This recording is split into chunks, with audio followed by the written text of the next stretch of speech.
It's one of the interesting things that kind of got suppressed for a while is like we pretend there's no differences between men and women at the cultural level. And that's such a dumb thing to do. Have kids. Have you had kids yet? Yeah. What do you have? Boys, girls? I have a boy. Okay. So, I mean, they come out wired this way. My kids make guns out of everything. There's nothing, I don't love. Yeah, they do live in Texas. They do. Snakes and guns. Yeah. No, totally. My son just can't sit still. He just runs around and smashes into hits things. That's what he needs to do because he's a boy.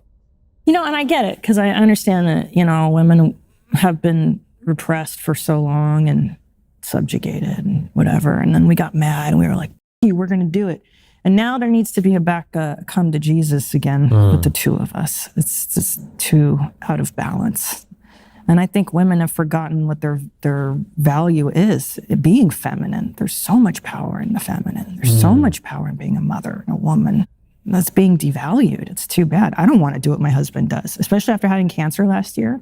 I was like, you know what, dude? I don't want to do the road 50 weeks out of the year. For what? More money? More fame? I don't care anymore. I do not care anymore. Let him do it. He likes that. Let him make the money. I want to sit home and garden, pet my cats. And there's value in that because I have 2 little boys that I'm raising. Yeah. It's such a profound point. I'm so glad you made it as well. Did you always want kids? That was such a funny segue. No, I thought I was a career woman and that I would just dominate the stand-up world and be a multimillionaire. There's a reason I ask you about this because it's kind of a weird thing as a guy to even dip your toe in the waters of this conversation. But this is a fact. I'm just saying what I'm experiencing. People can hate me, whatever. We are meeting a lot of people all over the world, but particularly in the US, UK, etc., who are women, got to their late 30s, early 40s. They haven't had kids. They haven't been able to find that relationship, right? Talk about this. Know where you're going, I think. And it's like, and a lot of them are like sort of very carefully revealing that they kind of like feel that they were lied to about what they're supposed to do with their life. They're supposed to do this. And now they did all that and they're kind of like, wait, I didn't end up where I wanted to end up. Meaning childless, unmarried. Yeah. Yeah, because I think we were sold a bill of goods on feminism that just isn't how it is, right? So we needed to get out of the kitchen. This is true. We didn't have any choices. We had no options, okay? So we needed Betty Friedan. We needed Gloria Steinem. But Gloria Steinem never had children.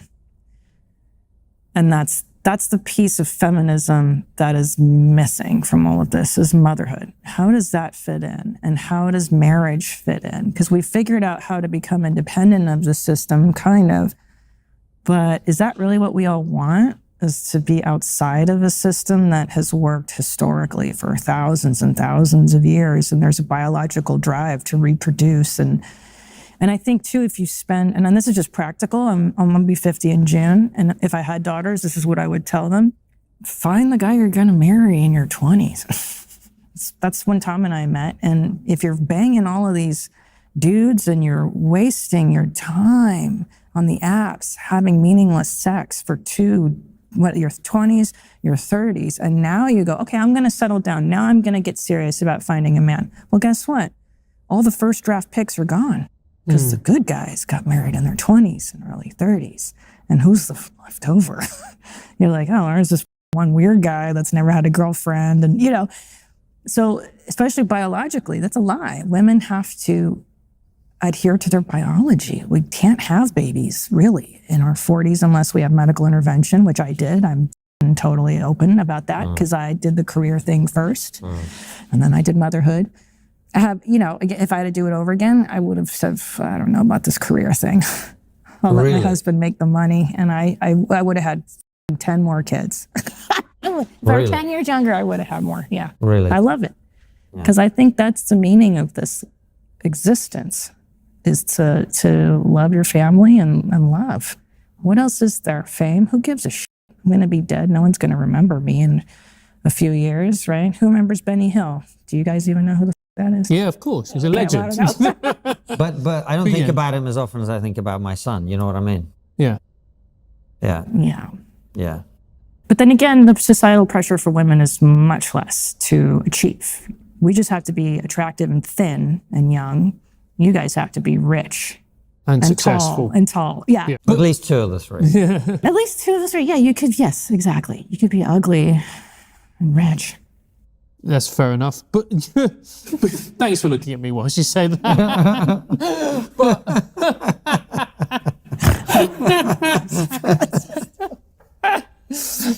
But I was going to ask a serious question. Yeah, go on, mate. Okay.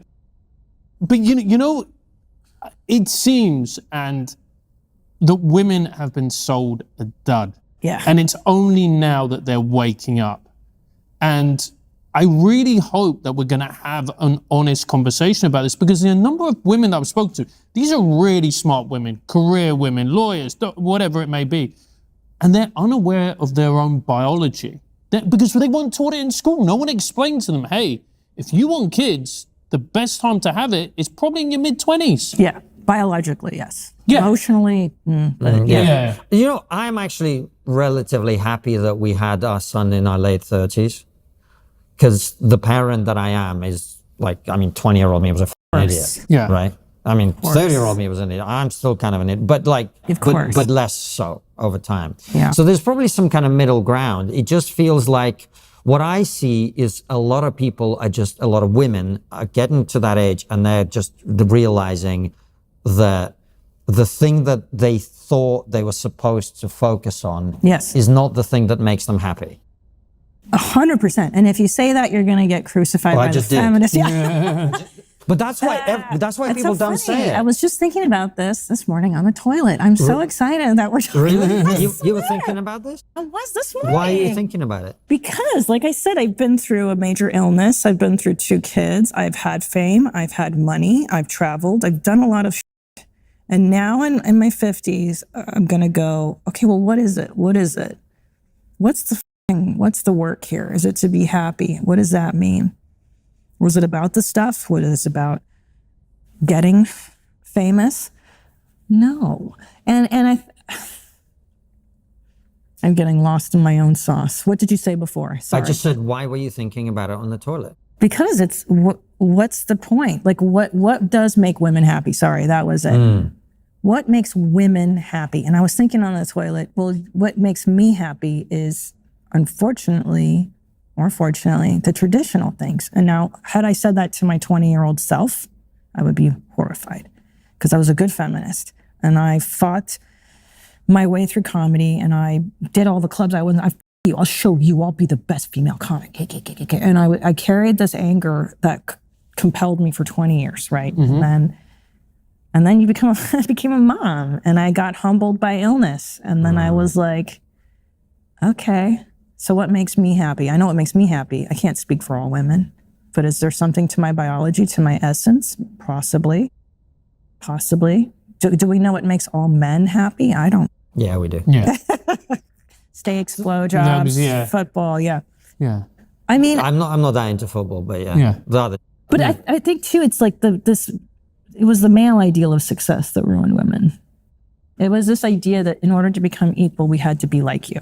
Yes. That's the problem. I have to have my career exactly like Tom's. I have to be successful. It's like, this is not going to work for me. This is not going to work because I'm a mother. My body can't keep up with this pace of work. It's not good. And it makes the woman angry, resentful, bitter. And now I'm useless because if my kid can't come for a snuggle and my cat can't come, I'm the center of the home. This is the truth. And it's not pretty to say anymore, but that's what I learned. And it's so interesting that you touched on power before, because we were talking about power and women want to be powerful like men are powerful. Like, women are super powerful. Just not in the same way. Just not in the same way. 100%, babe. We are the ones, the puppet masters, no offense, but there's a reason I'm sitting here talking to you. And my husband's on a plane to Indiana right now. Okay? And I mean, I'm so grateful that he does do that. I'm not saying that I manipulate him to do that. He wants to do that.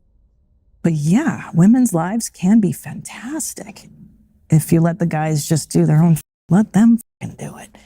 I always think about Margaret Thatcher. I'm fascinated by her too. When she got into Parliament and her voice was too high, so she had to talk in a lower register to be understood by the men and this and that.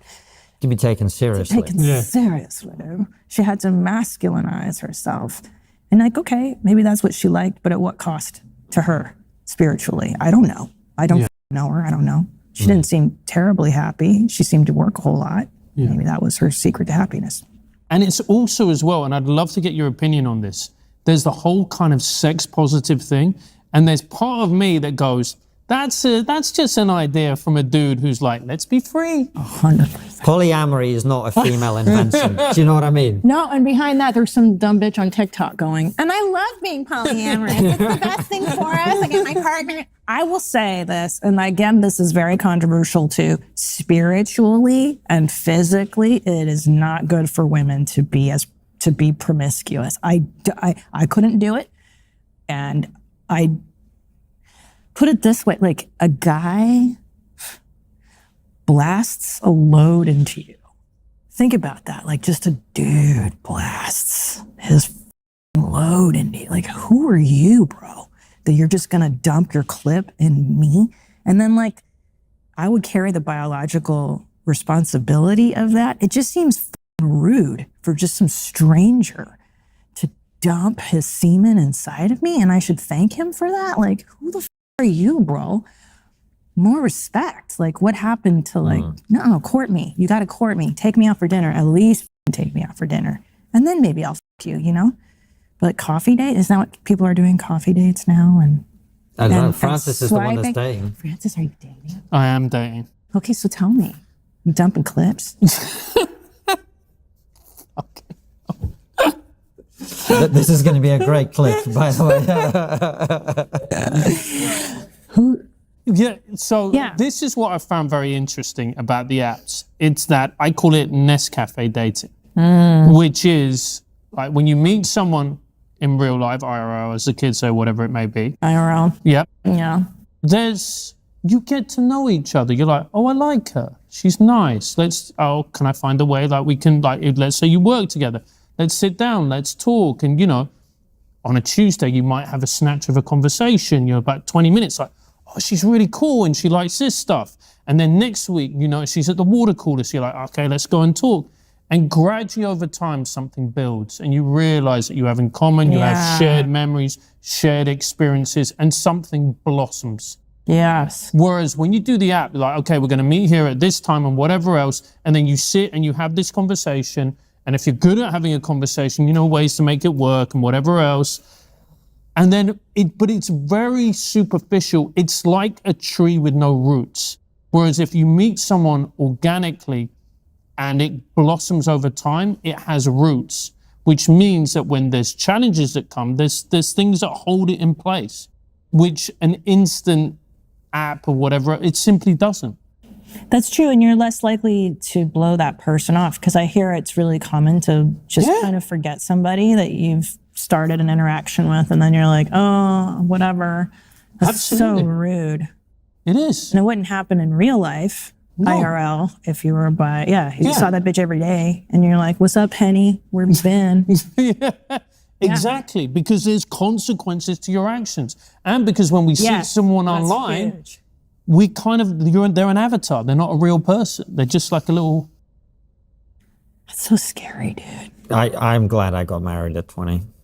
Oh, you did? Oh, yeah. Is she good Russian woman? Ukrainian, even better. Even better. So strong.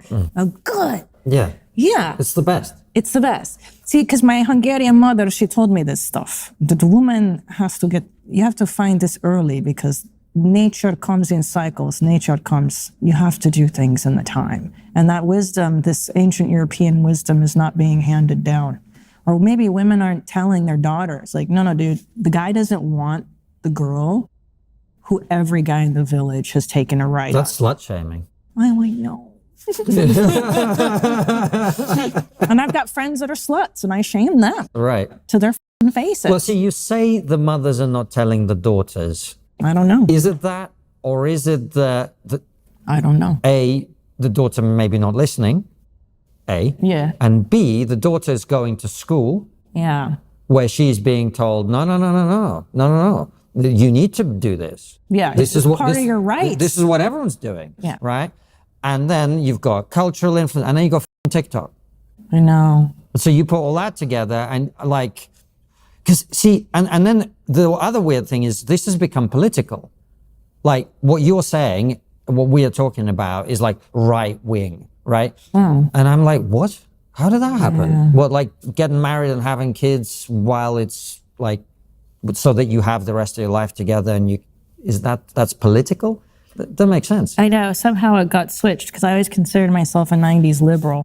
And then now that's considered conservative. Right. I don't know what happened. I'm still a 90s liberal in my head, man. Like, I don't know what the label means. I don't know what the fuck the label means. But I think that, yeah, we got to shame these whores. I think that's a great place to end. In fact, I think that should be the title of the episode. Yeah, We got to shame exactly. these whores. Yeah. Fucking whores, Excellent. Francis.